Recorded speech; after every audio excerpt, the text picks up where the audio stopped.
Fala pessoal, tudo bem com vocês? Sejam muito bem-vindos à 6ª edição do Pod Trade.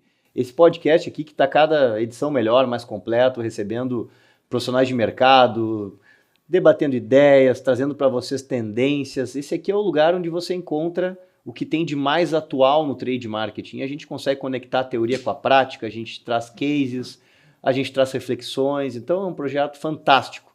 Eu queria começar, antes de chamar o nosso grande convidado de hoje, eu queria agradecer os nossos apoiadores, iniciando aqui com a Focus Trade Ações da querida Adriana Mauro, que, aliás, é a grande parceira desse podcast. Ela tem uma agência chamada Focus Trade Ações, e essa agência é uma agência completa, que tem logística, tem positivação de material, tem criação, uma super agência aí para vocês conhecerem. Não existe trade que não tem agência, então vocês precisam conhecer. A Incentive-me, do Jansen Moreira, uma plataforma de incentivo, também uma empresa de tecnologia muito legal. A Fábrica de Ideias, um fabricante de materiais de ponto de venda com inteligência e sustentabilidade. A Arker, que é uma plataforma de gestão de verbas comerciais, né? Usa toda uma tecnologia para otimizar o investimento do trade e o investimento do comercial, aquele dinheiro que fica gastando dentro do varejo e não sabe para onde vai. A Trade Suite, também uma empresa de tecnologia. Olha só quanta empresa de tecnologia que tem aqui, né? Isso é muito importante, mostra que o trade está cada vez mais maduro. A Trade Suite é uma empresa que constrói para ti um BI de trade, te ajuda a mapear os teus processos, para tu sair da planilha do trade manual, aquele terrível, né? O Grupo Criativo, que é uma agência, um escritório de design estratégico, com foco em branding, comunicação e embalagem. Bom, vou deixar para anunciar aqui depois a vídeo está aqui. O Puzzle, que é um aplicativo, um software de gestão de promotores compartilhados, também uma empresa de tecnologia muito legal. E hoje, deixei aqui no final, para a gente iniciar. Abre a câmera agora, apresenta esse fera, esse gigante aqui, gigante de corpo e de coração, grande, querido aí. O Marcão, o Marco Flávio, empreendedor, né? Ele tem sotaque carioca, mas mora em São Paulo já faz muito tempo. Esses carioca que vêm para São Paulo, não sei porque que eles largam toda aquela maravilha, deve ser pela grana, né? Porque aqui a bufunfa é maior. Ele vai nos contar um pouco a trajetória dele. Então, tu é um sócio fundador, junto com o teu outro sócio, que é Marcos, da Vidi, que é essa empresa que... Retail Tech de tecnologia, uma empresa focada em inteligência, gestão, monitoramento de varejo. A gente vai falar muito sobre esse negócio hoje. Cara, te apresenta aí para nossa audiência, conta como é que tu caiu nesse mundo do trade, tu trabalha em indústria de bens de consumo, sempre em trade, aí chegou um momento da vida que resolveu empreender, e hoje tem uma das maiores empresas aí de monitoramento de mercado que tem. Conta para nós tua trajetória. Perfeito, Rubens. Obrigado, cara, primeiro, pelo convite honra de ter você. Quer dizer, você e eu aqui juntos, eu sou um fã teu há muito tempo, você sabe disso, a gente já conversou algumas vezes, eu acho que o trabalho que você faz de desenvolver o trade marketing no país tem encontrado resultados incríveis, um monte de gente falando sobre isso, e para mim, cara, tá aqui significa muito. Obrigado, significa uma muito honra para mim também. Chegar num lugar onde eu posso estar debatendo com um especialista nessa área, toda essa competência de desenvolvimento do trade marketing é algo que, na minha carreira empreendedora, tem um significado enorme. Então, obrigado mais uma vez pelo convite. A honra é toda minha, campeão. Vamos embora. Quero saber de ti, cara. Como é que é? Como é que tu entrou até chegar na Vidi? Como é que foi a tua jornada? Perfeito, cara. Eu comecei, na realidade, eu tenho uma formação um tanto quanto diferente, né? Não muito convencional. Eu fiz uma faculdade de tecnologia. Eu fiz ciência da computação na FRJ, lá no Rio de Janeiro. Mas de uma forma ou de outra, eu nunca fui bom nesse negócio de código. Né? Eu sempre tive, dentro da minha turma, seguramente eu não era um dos melhores caras que conseguia desenvolver código, mas eu sempre conseguia ajudar a turma no desenvolvimento das regras de negócio que iam suportar aquele código. Então, não à toa, eu acho, talvez eu acabei entrando na Souza Cruz, na época, dentro do programa de trainee. E esse programa de trainee, ele tinha um fundamento, na época, todos os trainees que entravam na Souza Cruz na área de marketing, eles precisavam necessariamente se desenvolver dentro do trade marketing. Então não era a tua escada para subir da companhia, significava você começar dentro do trade marketing. Em que ano isso só? Isso em 97. Ó, pessoal, em 97 a Souza Cruz já tinha essa cultura de botar todo mundo no trade. Exatamente. Não é à toa que domina o varejo, né? Não é à toa que naquela época era referência de trade marketing no país, junto com muito poucas empresas, como Coca-Cola, se não me engano, na época. E ali, então, eu tive uma grande oportunidade, realmente, de fato, de estar dentro da maior escola de trade marketing do país. E me apaixonei pela essa ideia do trade. Acabei, obviamente, eu fiquei lá aproximadamente uns 9, 10 anos. Passei por outras áreas, inteligência de mercado, marketing, por assim dizer, mas no final do dia essa formação de trade marketing foi a que mais me marcou. Dos meus 9 anos na Souza Cruz, eu acho que devo ter trabalhado uns 7 ou 8 dentro dessa competência. E ali a Souza Cruz, ela, quando perdeu a mídia, né, tradicional, ela precisou ainda mais se mostrar competente dentro desse universo e ampliar cada vez mais as boas práticas de trade marketing. Bom, enfim, toda essa minha experiência acabou me levando para uma oportunidade de me tornar diretor de trade marketing para a Nokia na América Latina. E ali, 2 coisas aconteceram, Rubens. A primeira foi de que, enquanto na Souza Cruz você era parte de um grande ecossistema, né, então você estava ali mais ou menos apertando um ou outro parafuso de uma máquina que já funcionava, dentro da Nokia, o convite que eu recebi do Keller foi de realmente implementar uma cultura de sellout e de trade marketing dentro da companhia, porque à época, em 2004 mais ou menos, o mercado de tecnologia estava começando a enfrentar uma primeira saturação, por assim dizer, onde eles navegaram durante muitos anos dentro das práticas de sell-in, porque a oferta era muito menor do que a demanda, e quando a demanda começou a alcançar o mesmo nível da oferta, eles entenderam que precisavam desenvolver a competência de sellout, e aí resolveram instalar essa competência dentro da companhia. Esse foi um movimento global, mas especificamente eu tive a oportunidade de sentar na cadeira de diretor de trade marketing na América Latina. E ali eu acho que eu vislumbrei 2 coisas. Uma identidade muito grande em relação ao protagonismo, porque imagina, você construir um negócio praticamente do zero, né? A gente montou estruturas de trade marketing em aproximadamente, se eu não me engano, 9 ou 10 países em 2 anos. A gente saiu de 0 promotores para quase 2.500 promotores nesses 10 países. E isso também ativou dentro de mim um senso de pensar se eu gostaria de continuar dentro desse ecossistema, ou se poderia em algum momento montar uma jornada própria, né? Porque me vi com um pulso para a transformação, para a execução, para a implementação muito grande, um pulso individual, né? Pela necessidade de ter construído com um time pequeno, diferente da Souza Cruz, uma coisa muito grande. Mas, ao mesmo tempo, essa coisa de você estar ali como executivo, você fica meio que numa bolha, né? E as competências de executivo são completamente diferentes da competência de empreender. O executivo está muito mais ligado nessas questões que envolvem gestão de recursos, enquanto os empreendedores precisam estar mais ligados na gestão de oportunidade. Então, essa transformação de executivo em empreendedor também não é assim tão fácil. E o universo acabou me dando uma excelente oportunidade de que uma agência de trade marketing tinha sido adquirida aqui no Brasil por um grande grupo internacional, e eles então me convidaram para ser CEO dessa agência. E eu vi ali uma oportunidade interessante de conseguir me desenvolver nessa área de olhar mais para a oportunidade de desenvolvimento do negócio, tanto quanto a gestão de recursos, que por ter trabalhado numa Nokia ou numa Souza Cruz, eu já tinha adquirido. E aí, então, eu fui para essa agência. Essa agência acabou, enfim, escolhendo, por diversas razões, não dar continuidade no seu negócio. Foi quando, então, eu parei para olhar e entendi que poderia ter uma oportunidade de ser um momento de, ao invés de continuar uma jornada de executivo, me transformar num empreendedor, porque, de uma certa forma, ainda que eu tivesse sido bem formado como executivo e essa formação empreendedora foi curta comparada com o tempo de executivo, eu acho que empreendedor tem um lance esse de você... E o frio na barriga te movimenta, né? Diferente de... o risco te movimenta, o empreendedor tem mais esse apetite ao risco do que um cara dentro de uma formação tradicional. Eu achei que poderia ir. Mas poderia ir para montar que tipo de negócio? O que eu sabia à época era somente o meu capital intelectual. Então, escolhi junto com o meu sócio, o Marcos Versteg, montarmos uma consultoria de trade marketing que iria ajudar as empresas a desenvolverem as suas estratégias de execução nos canais de vendas. Essa empresa chamava Máxima, isso foi em 2010, 2009. O Marcos tu conheceu onde? O Marcos, muito boa pergunta. Nós nos conhecemos na Nokia.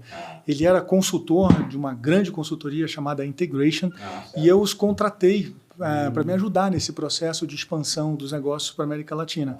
E ali nós desenvolvemos uma amizade muito grande, muito além da competência profissional dele. Acabamos trabalhando juntos nessa agência de trade também. E aí, quando decidimos empreender, meio que sonhamos juntos, talvez, essa possibilidade de empreender.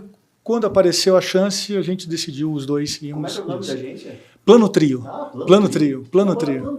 Tá, Plano Trio. Nossa, Plano Trio. Trio. Que era lá do Rio Grande do Sul, exatamente. O alemão lá, como era o nome dele? O Celso.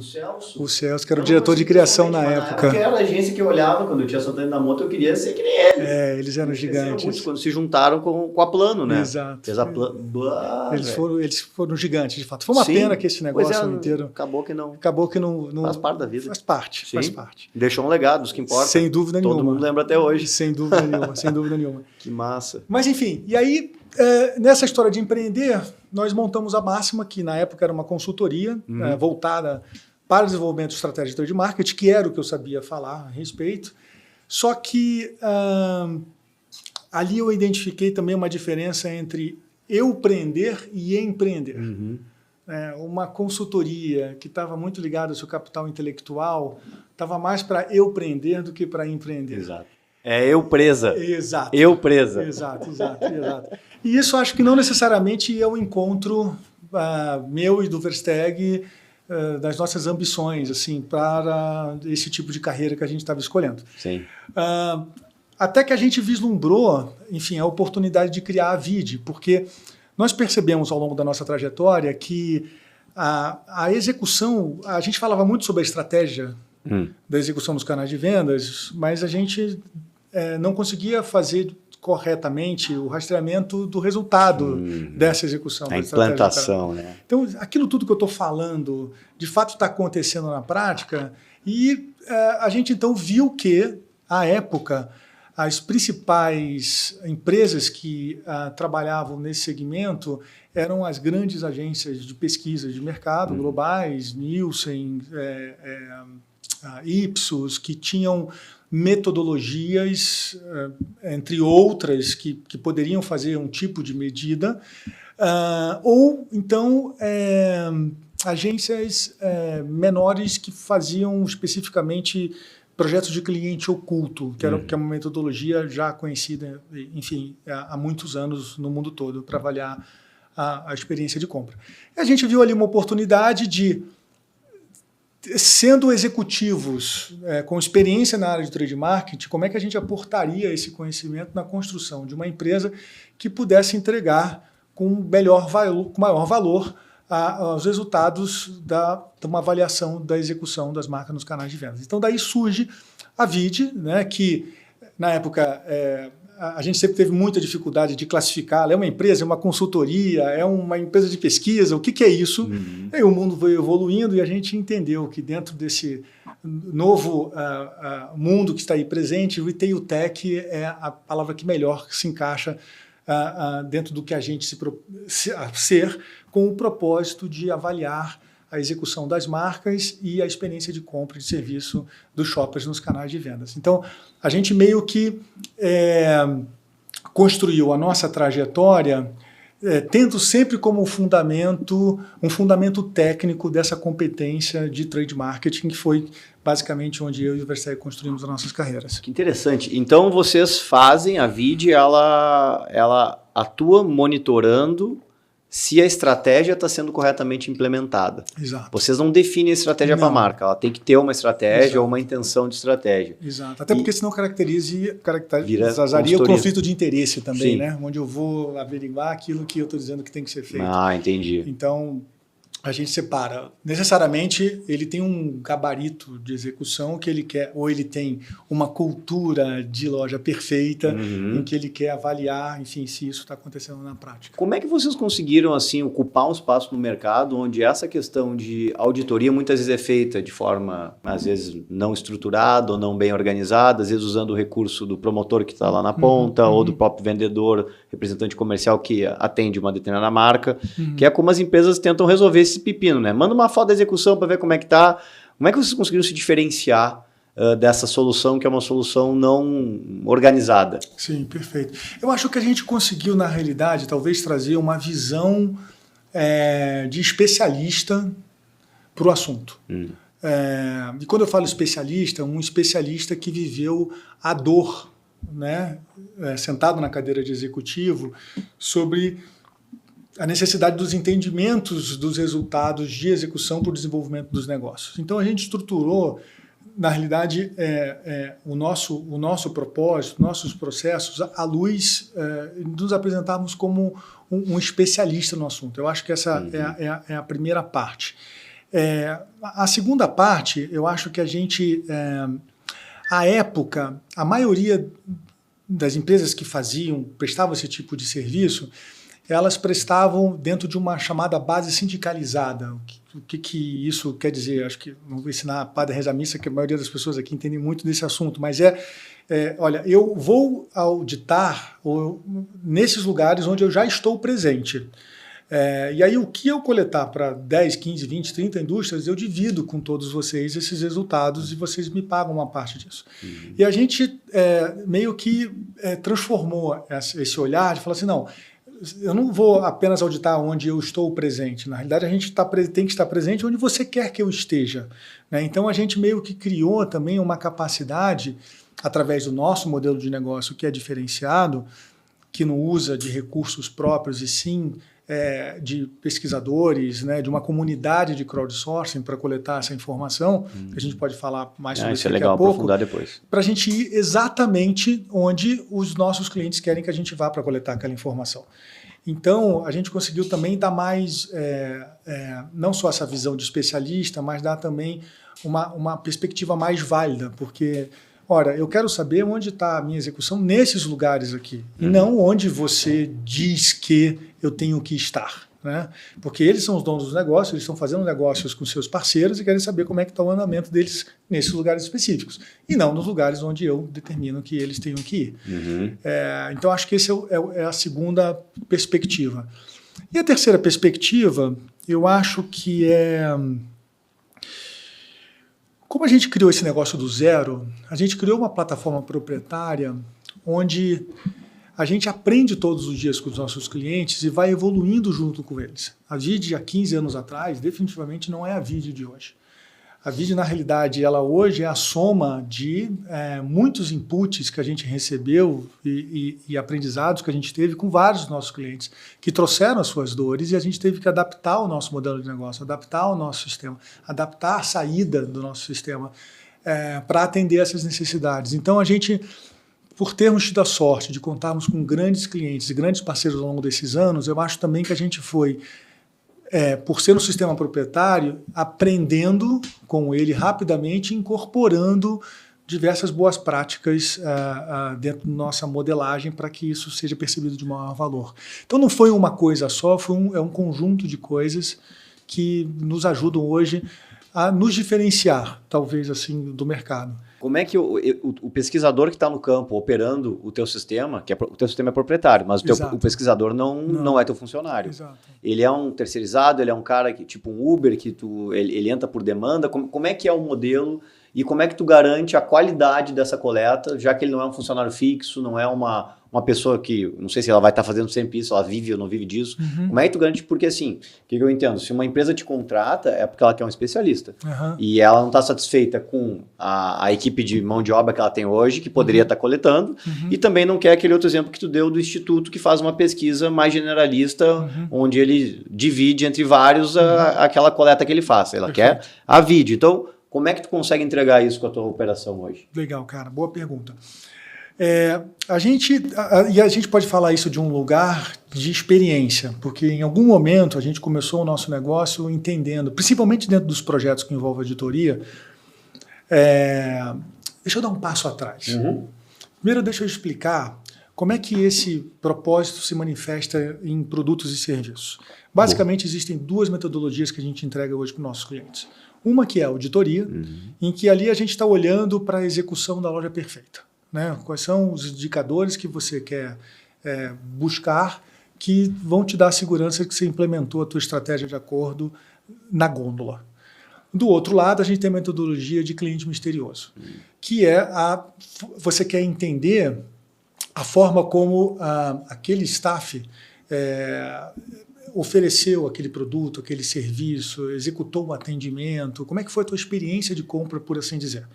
Quando a gente olha uma árvore de decisão do consumidor, onde você tem os elementos de atrair, de conectar e de engajar, a auditoria a gente está falando de olhar todas as questões que envolvem o atrair na loja.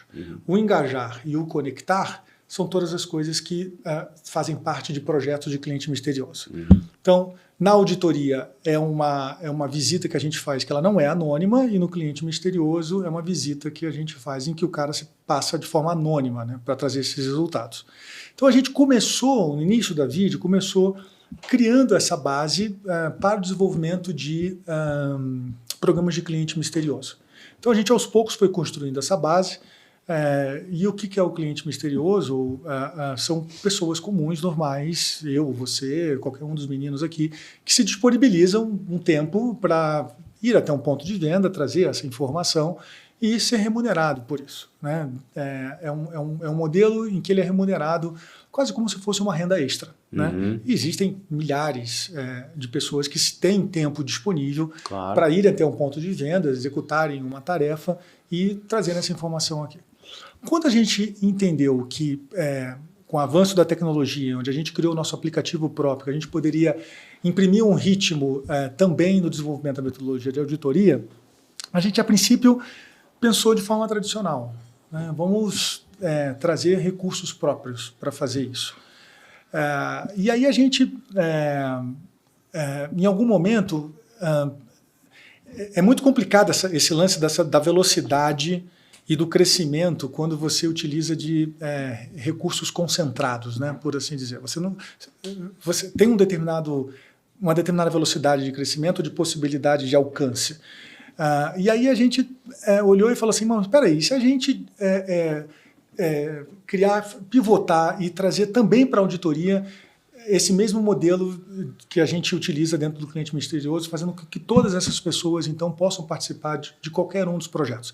E foi onde a gente, então, encontrou essa capacidade de expansão, de estar hoje em 3.900 municípios espalhados no Brasil inteiro, onde essas pessoas elas estão ali disponíveis, elas acessam o nosso aplicativo.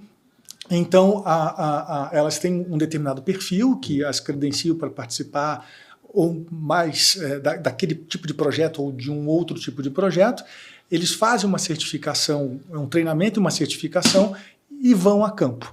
Então, paradoxalmente, a gente entendeu que esse modelo de crowdsourcing é um modelo que permite com que a gente tenha essa capacidade de entregar projetos em larga escala. Então, a gente fez duas camadas. Uma camada em que eu dou velocidade para a coleta, por essa distribuição, né, das tarefas em dezenas de milhares de pessoas, em cidades que rodam em paralelo, muitas vezes. Então, não preciso terminar uma cidade para ir para outra cidade que está próxima, então eu faço tudo mais ou menos em paralelo, e com várias pessoas fazendo ao mesmo tempo em lugares diferentes. Então eu dou velocidade ao meu ecossistema, mas ao mesmo tempo eu dou qualidade, porque é um time de especialistas na retaguarda que é o que faz a conferência desses dados coletados. Se eles não estão bons, eles retornam.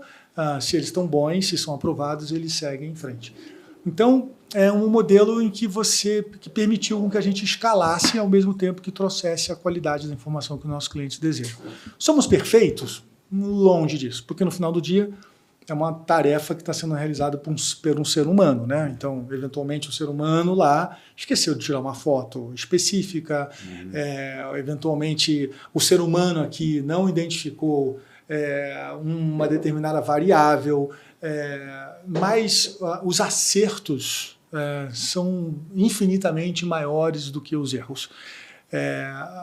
Todo o processo de controles dentro dessa cadeia, do CPF, da certificação do GPS que ele coletou a informação no lugar certo, das devidas conferências faciais para garantir que o cara que pegou a pesquisa de fato é o cara que está entregando.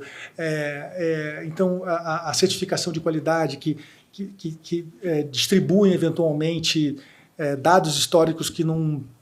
Dados presentes que, quando confrontado com os históricos, mostram distorções muito grandes e que então sobem para uma célula de uma segunda avaliação. Então, assim, a gente meio que tenta, todos os dias, masterizar, e quando a gente identifica uma ou outra falha, a gente vai lá e interfere para ir ajustando, enfim, e trazendo cada vez mais segurança na qualidade da informação coletada, sendo ela coletada por agentes terceiros que estão ali na sua hora extra desenvolvendo aquele trabalho. Eu quero agora alguns exemplos práticos, mas antes eu vou chamar a vinheta da Focus Trade Ações para vocês conhecerem melhor essa empresa tão especial. A Focus Trade Ações é uma empresa full service especializada em trade marketing, oferecendo soluções completas e coordenando atividades com a melhor experiência e abrangência nacional. Com mais de 86 bases logística e uma rede de parceiros em todo o Brasil, garantimos resultados eficazes e personalizados para nossos clientes.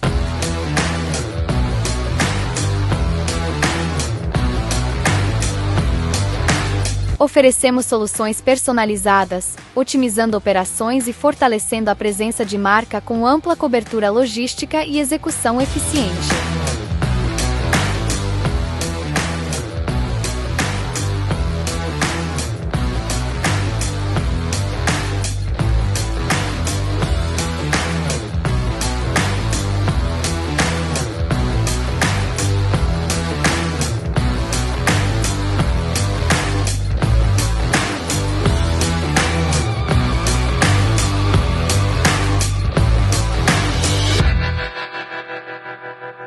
Maravilha, estamos de volta aqui. Tangibiliza para nós, traz alguns exemplos de clientes, se é que tu pode abrir, não precisa dar um nome, se puder também, é legal, de desafios que tu recebeu, né? Chamaram vocês para auditar um programa de loja perfeita, que tinha lá uma base de ganho variável, que os indicadores... Porque uma coisa que você me pergunta, tá? Onde é que eu quero chegar é o seguinte: quais são os KPIs ideais para o meu negócio? Qual que é o meu... Falei, cara, tu tem a tua estratégia definida, então eu vejo que as empresas ainda pecam muito, não sabem o que querem olhar. Então, se tu puder trazer para nós assim, um exemplo de algum case de sucesso ou projeto em andamento em que vocês identificaram junto com a empresa lá a necessidade, como é que foi essa coleta, o que isso aí trouxe de resultado, qual que é o payback disso, né? Porque é um investimento, eu estou lá auditando, o quanto que isso aí melhora a performance. Dá um panorama geral para a gente, algum exemplo de concreto. Boa. Então, vamos olhar primeiro o que é uma loja perfeita. Né? Tô começando isso. Daí. Esse conceito é importante. O que é uma loja perfeita? Diferencia isso de fotografia de sucesso, pelo amor de Deus. Ele me ensinou, eu confundi um pouquinho. Até parece, né? Não, verdade, Enfim, pô. Mas aqui eu tenho que tomar cuidado porque eu estou na frente do Papa dessa história, né? Então, tu é o especialista aqui, velho. Eu tô aprendendo, tô anotando tudo aqui, ó. Mas o ponto é o seguinte, Rubens, eu acho que primeiro que loja perfeita não é um KPI, é uma cultura. E o Diogo trouxe isso de forma brilhante no último Video Talks que a gente teve. Loja perfeita é uma cultura, não é um KPI. E é uma cultura de quê? Uma cultura de execução. Então, para mim, o que é uma loja perfeita? Fundamentalmente, é uma cultura de execução. E é uma cultura de execução em que ela tem 3 grandes fundamentos. Você precisa integrar, a favor do resultado, a tua estratégia de negócio, teu posicionamento, teu preço, teu branding, o teu mix, todo o teu portfólio, com o conhecimento do shopper e com a dinâmica do canal. Então, quando você junta, quando você tem uma cultura de loja perfeita, você está falando de que você tem um programa de execução em que ele combina essas 3 variáveis. A tua estratégia de negócio, o conhecimento que você tem sobre o seu shopper e a característica de cada um dos canais. Então, existe uma única loja perfeita? Não existe uma lógica perfeita. Existem dezenas de fotografias de sucesso para essa junção, mas uma loja perfeita, de fato, é essa cultura de execução em que vai você jogar todas essas coisas a favor do resultado, da produção de uma orientação a favor do resultado. Dentro desse contexto, existem indústrias que são iguais, trabalham dentro do mesmo setor, dentro do mesmo segmento, mas que enxergam de forma distinta a sua execução.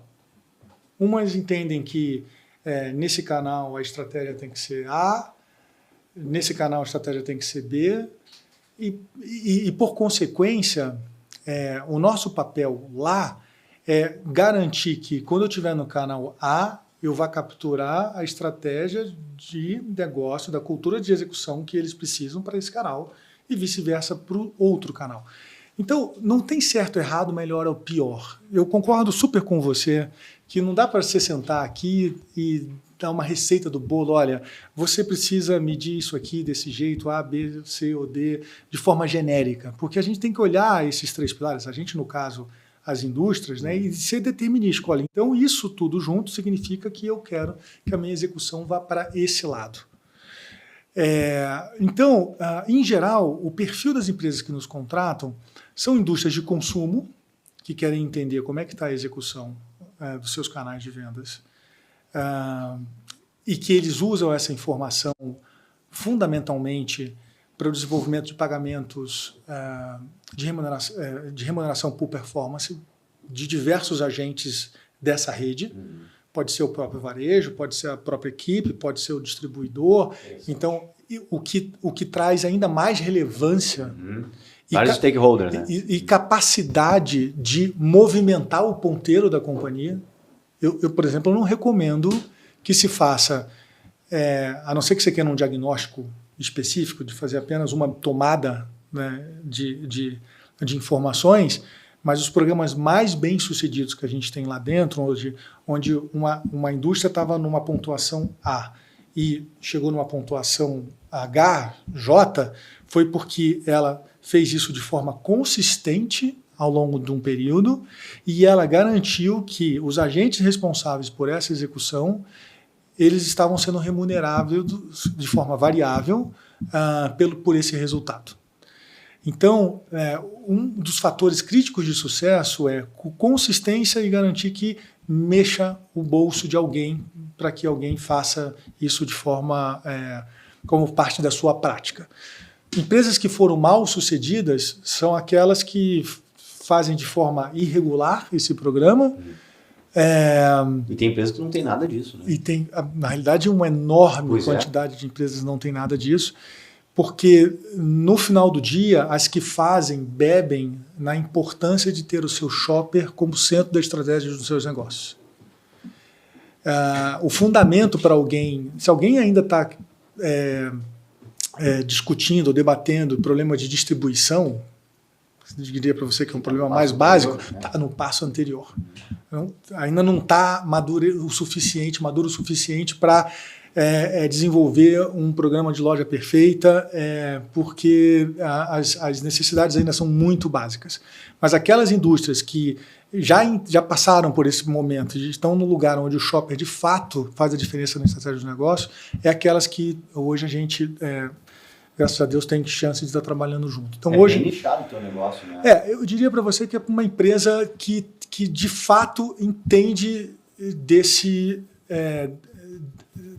dessa questão, desse dogma quase, que é o shop, eu estou aqui, eu existo porque o meu shopper está no centro da estratégia do meu negócio. E não existe empresa que consiga chegar nesse patamar se não tiver uma área de trade estratégica. Sem dúvida. Porque sem dúvida. A gente não está falando só de merchandising, a gente não está falando aqui só de regra de execução, a gente está falando de programas, né? Então, eu acho assim, deixar bem claro, e nós temos aqui dentro do na nossa playlist do canal, 2 podcasts, que se tu está interessado nesse assunto para depois avançar com o Marco, vocês olharem e assistirem o podcast da Camila, da Fini, que inclusive, né, tu também entrevistou, depois fala o teu podcast também, que tu tem um podcast também, a Vide tem um podcast, e também do Diogo Alves, né? Sem dúvida. Que é um parceiro, né, cara? Que eles estão um passo atrás de vocês, né? Eles estão na montagem das consultorias. Exato. Não invade o território do outro. Não, exatamente isso. Isso é super importante. Não posso, mas enfim, são negócios especializados em duas verticais que se complementam. Sem dúvida alguma. Cara, isso aqui é um papo para quem é fera no trade, né? Tipo assim, é bem profundo, né? É bem profundo, né? De fato, é bem profundo, não é raso. E como é que tu vê o futuro da VID? Assim, vocês veem uma perspectiva de crescimento que depende de um fortalecimento do trade nas indústrias, ou tu ainda entende que tem muita empresa que vocês podem atingir, atuar, que já está preparada? Porque hoje, assim, para contratar vocês tem que ter alguns pré-requisitos, né? Sim. Cara, tem que ter uma fotografia de sucesso, Sim. Tem que ter um programa de excelência, Sim. E tem que estar a fim de criar um ganho variável, que às vezes o RH não vai querer, o compliance da empresa vai dizer que não pode. Então, assim, Sim. O cara, né? Como é que é isso aí? Existem estágios de maturidade e implementação. E não tem certo ou errado, melhor ou pior também, né? Porque geralmente as empresas começam como? Coletando as informações através dos seus promotores. Isso. O que é válido. É super válido. E existem empresas incríveis que prestam serviço de aplicativos para que os promotores, as agências ou da própria indústria coletem as informações. A questão aí é que você está coletando a visão da loja perfeita de quem implementa e não de quem compra. Uhum. Então, mas é muito mais barato de você começar. Porque você está disponibilizando um aplicativo na mão de um promotor, que já é um custo que já está lá. Que já está lá executando. Executando, com uma capilaridade razoavelmente grande, se pagando. Teoricamente. Você está só tirando um tempo dele, de um trabalho de execução, para fazer aquela atividade. Aí ele está te contando o seguinte: olha, eu acabei de executar isso aqui.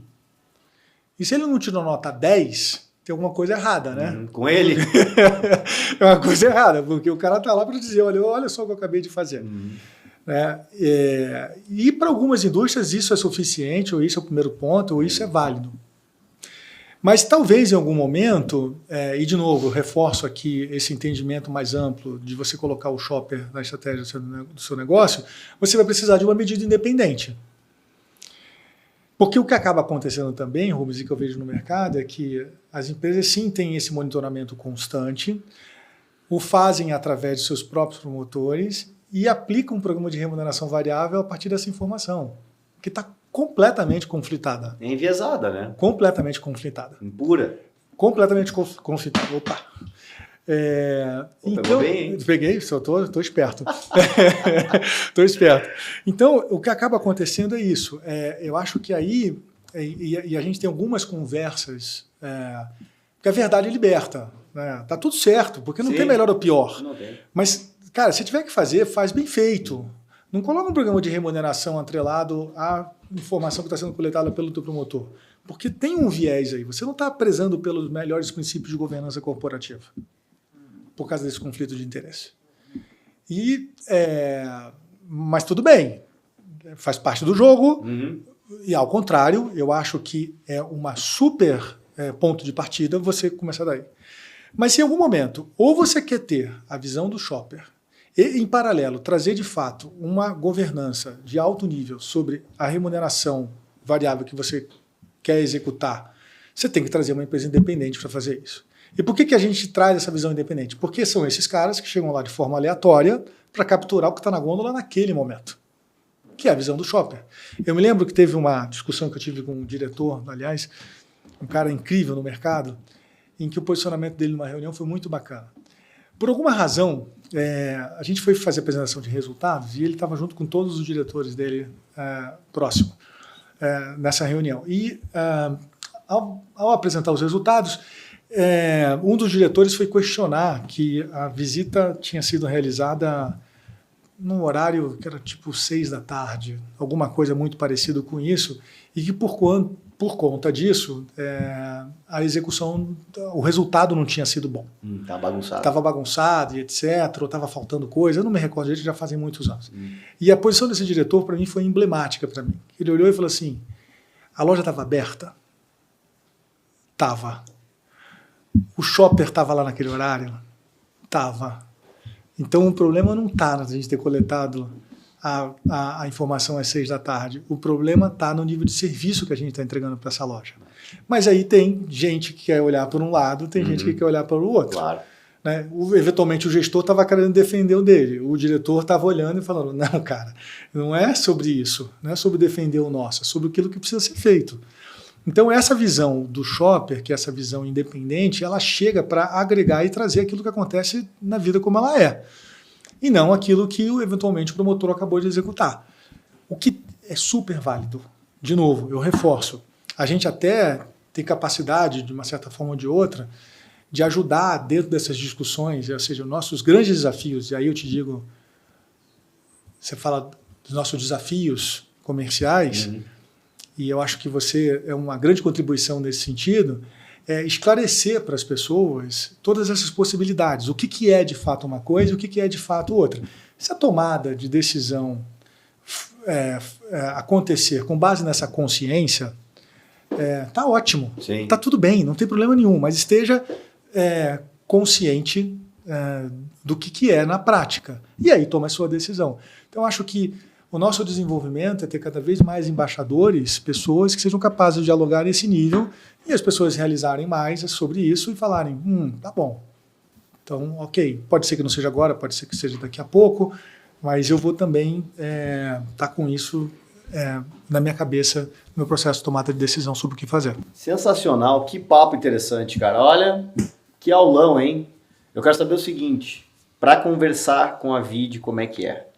Quem que entra em contato, como é que faz? Dá os teus perfis aí de rede social da empresa. Boa. Quem ficou interessado aqui quer saber mais. Boa. Vocês estão abertos a receber proposta, parcerias, enfim, empresas interessadas em fazer um orçamento. Sem dúvida. Como é que faz para chegar na Vidi, cara? Sem dúvida, sem dúvida. Cara, a gente tem um também e-mail... dá teu recado final aí pra galera. A gente tem um e-mail que é o comercial@vidbr.com. Perfeito. Enfim, mas mais do que isso, pessoal, a gente lançou agora recentemente uma plataforma chamada Vidi Talks. A Vidi fez 15 anos esse ano. Que legal. E a gente sempre foi uma empresa que ficou muito fora do radar. Foi uma escolha nossa, porque, primeiro, por perfil dos sócios, e segundo, porque eu acho que a gente tem aquela síndrome do impostor, de uma certa forma, né? Nunca acha que está bom o suficiente. Né? A gente sempre olha mais para os nossos erros do que para os nossos acertos. E a gente parece que quer encontrar essa perfeição. E teve uma hora que a gente olhou e falou assim, cara, não, nós nunca seremos perfeitos, sim, mas a gente quer ser de verdade.